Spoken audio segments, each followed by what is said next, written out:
আজকে আপনাদের সাথে শেয়ার করছি সয়াবিন রান্নার একটি সহজ রেসিপি। আজকে যে সয়াবিনটা রান্না করেছি এটা আপনারা চাইলে ভাত বা রুটি যেকোনোভাবেই পরিবেশন করতে পারবেন। আর রান্নাটা যেহেতু অনেক সহজ, আশা করছি আপনাদের কাছে ভালো লাগবে। সয়াবিন রান্নার জন্য আমি এখানে 1 কাপ নিয়েছি সয়াবিন। এখন এই সয়াবিনগুলোকে পানি দিয়ে ভিজিয়ে রাখছি। আমি এখানে ফুটন্ত গরম পানি নিয়েছি। পানিটা ঢেলে দেওয়ার পর নেড়েচেড়ে ভালোভাবে মিশিয়ে নিচ্ছি।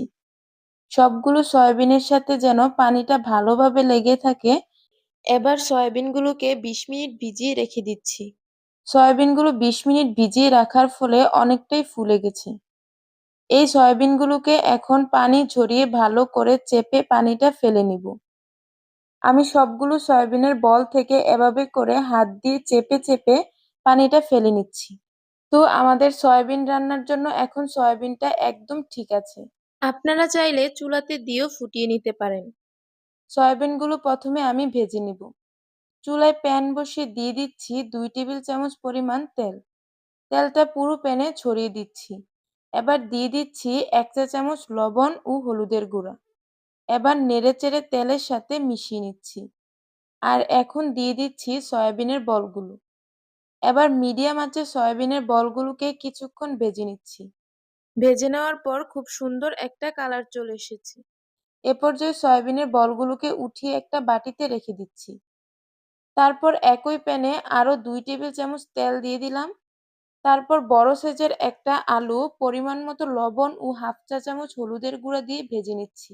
মাঝারি আঁচে আলুটাও ভাজা হয়ে গেছে। তারপর চুলা থেকে নামিয়ে নিচ্ছি। সয়াবিন রান্নার জন্য এবার একই তেলে দিয়ে দিচ্ছি 1 কাপ পেঁয়াজ কুচি। এবার ভালোভাবে নেড়েচেড়ে মিশিয়ে নিচ্ছি। পেঁয়াজটা হালকা ভাজা হওয়ার পর দিয়ে দিচ্ছি 3 থেকে 4টি এলাচ, 2 টুকরো দারচিনি ও 1টি তেজপাতা। এবার ভালোভাবে নেড়েচেড়ে মিশিয়ে নিচ্ছি।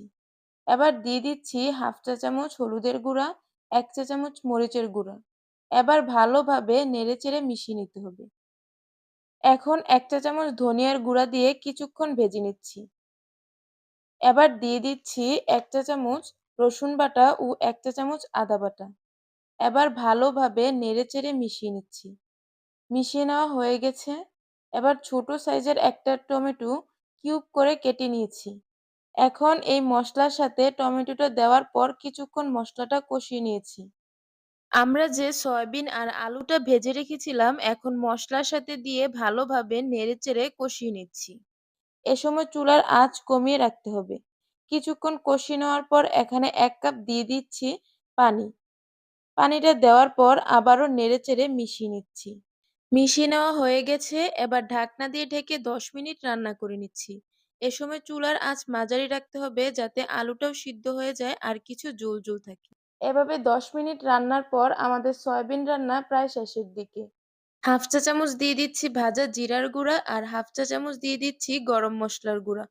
কিছু কাঁচামরিচ দিয়ে দিচ্ছি মাঝখান থেকে কেটে। এখন সবগুলো উপকরণ একসাথে মিশিয়ে নিচ্ছি। মেশানো হয়ে গেলে চুলাটা বন্ধ করে দিচ্ছি।